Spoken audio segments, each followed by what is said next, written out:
بسم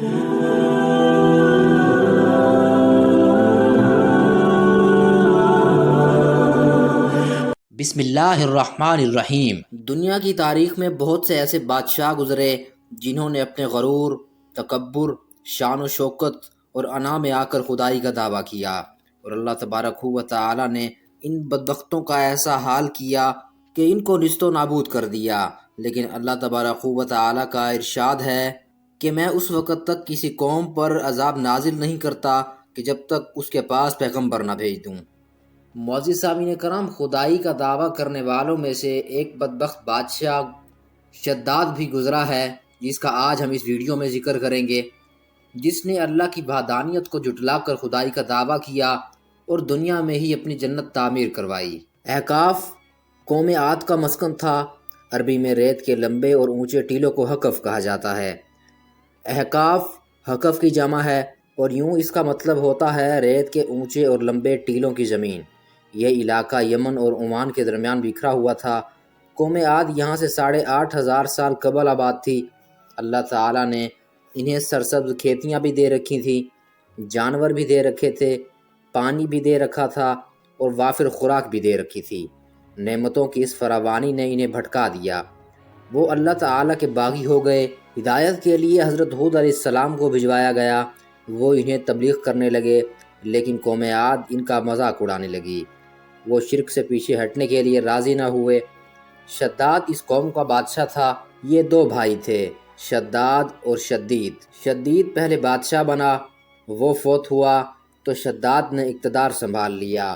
وہ ایک وسیع سلطنت کا حکمران تھا۔ حکومت یمن سے عراق اور بعض روایات کے مطابق ایران تک پھیلی تھی۔ حضرت ہود علیہ السلام نے اسے بھی سمجھانے کی کوشش کی، لیکن اس کا دل بھی بند تھا۔ دونوں کے درمیان مکالمہ ہوا۔ شداد نے حضرت ہود علیہ السلام سے پوچھا، میں اگر ایمان لے آؤں تو مجھے کیا فائدہ ہوگا؟ چنانچہ حضرت ہود علیہ السلام نے فرمایا، تم پر جنت حلال ہو جائے گی۔ شداد نے پوچھا، جنت کیا ہے؟ حضرت ہود علیہ السلام نے اسے جنت کا نقشہ بتایا۔ شداد نے دعویٰ کر دیا کہ یہ کیا بڑی بات ہے، میں بھی ایسی جنت بنا سکتا ہوں۔ چنانچہ حضرت ہود علیہ السلام نے اسے اس کفر اور اس شرک سے روکنے کی کوشش کی، لیکن وہ باز نہ آیا۔ اس نے سلطنت کے تمام بڑے معمار اکٹھے کیے اور احقاف میں ارم کے مقام پر 20 کوس لمبی اور چوڑی جنت بنوانا شروع کر دی۔ جنت میں سونے اور چاندی کی اینٹیں بھی لگائی گئیں اور جواہرات بھی لٹکائے گئے۔ اس نے شہد، دودھ اور پانی کی نہریں بھی رواں کر دیں اور دنیا جہان کے درخت، پودے اور پھول بھی لگوا دیے۔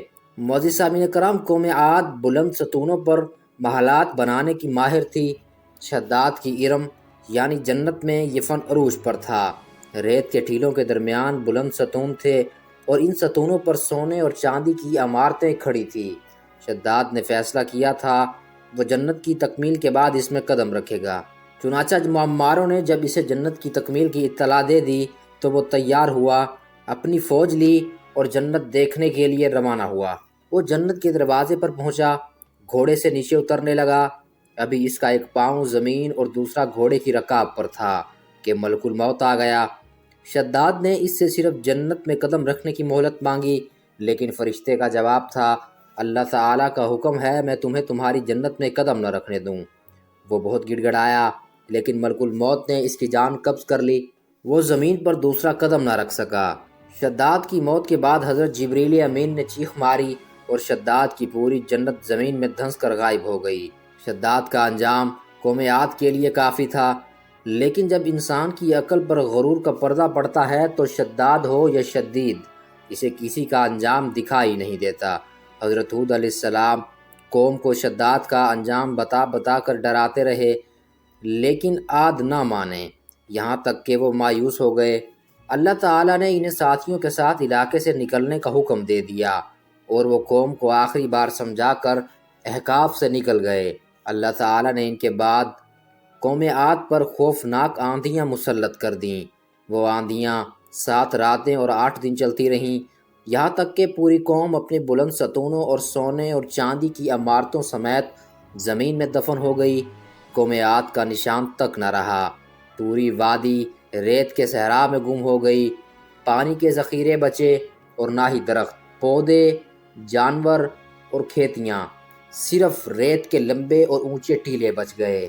معزز سامعین کرام، حضرت امیر معاویہ رضی اللہ تعالی عنہ کے دور حکومت میں حضرت عبداللہ بن کلابہ اپنے گمشدہ اونٹ کو تلاش کرتے ہوئے صحرائے عدن سے گزر کر اس شہر میں پہنچے اور اس کی تمام زینتوں اور آرائشوں کو دیکھا، مگر وہاں رہنے بسنے والا انسان نہیں ملا۔ یہ تھوڑے سے جواہرات وہاں سے لے کر چلے آئے۔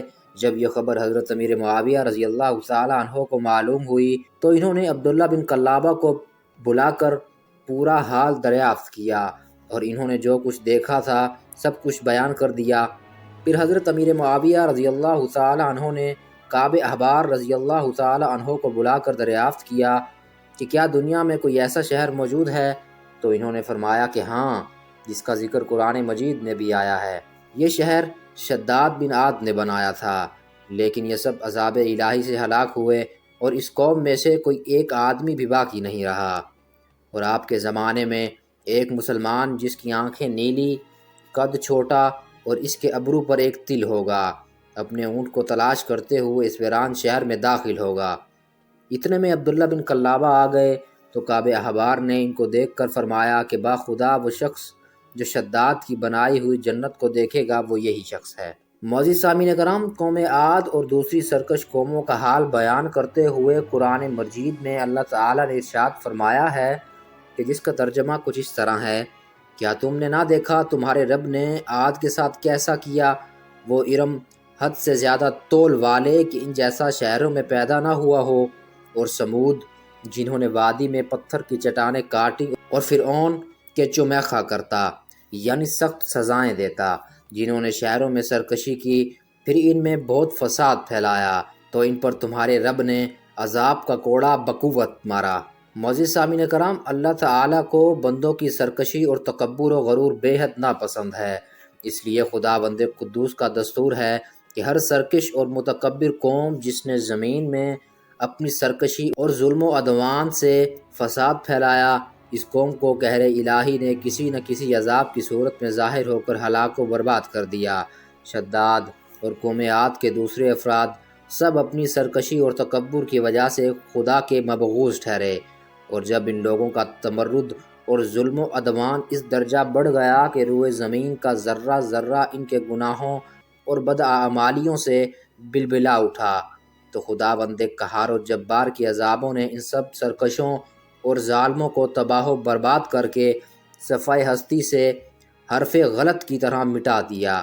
لہٰذا ان قوموں کے عروج و زوال اور ان لوگوں کے عذاب الہی سے پامال ہونے کی داستانوں سے عبرت و نصیحت حاصل کرنی چاہیے، کیونکہ قرآن کریم میں ان اقوام کے انجام کا ذکر کا مقصد ہی یہ ہے کہ اہل قرآن ان کی داستان سن کر عبرت پکڑیں اور خوف الہی سے ہر دم لرزہ بر اندام رہیں۔ مسلمانوں کو لازم ہے کہ قرآن مجید کی بکثرت تلاوت کریں اور اس کا ترجمہ بھی پڑھا کریں، اور ان اقوام کی ہلاکت سے عبرت حاصل کریں۔ ہر وقت توبہ و استغفار کرتے رہیں اور ہر قسم کے بداعتقادیوں اور بداعمالیوں سے ہمیشہ بچتے رہیں۔ اعمال صالحہ کی کوشش کرتے رہیں اور مال و دولت کے غرور و گھمنڈ میں سرکشی و تکبر نہ کریں، بلکہ ہمیشہ دل میں خوف خدا عز و جل رکھ کر تواضع و انکساری کو اپنی عادت بنائیں، اور جہاں تک ہو سکے اپنی زندگیوں میں اچھے اعمال کرتے رہیں۔